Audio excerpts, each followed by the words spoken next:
Well, here's what I collected. You can see some mountain hydrangea. There's some wisteria branches, forsythia branches, seagrass, some twigs, and I don't know, this is a Japanese bush. I don't know what it's called. Maybe you guys do. And then this is from our clematis, our autumn clematis. I just thought these are so delicate.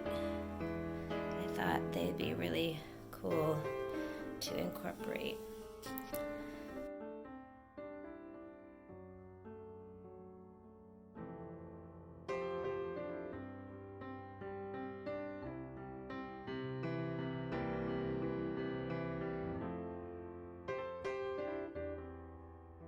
I wanted to share the progress I'm making on these little DIY bird nests. I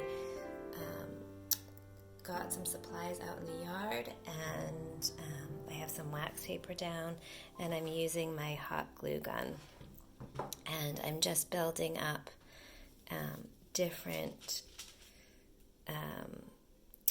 materials. So I have some forsythia, I have some choke cherry, I have some sticks I found in the yard. I also have some, this is wisteria.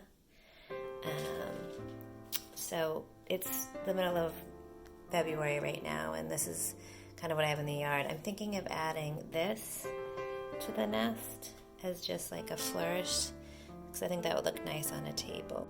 And another key component I didn't get from my yard is this Spanish moss. You can just put it in the center, and it kind of makes it look more like a nest.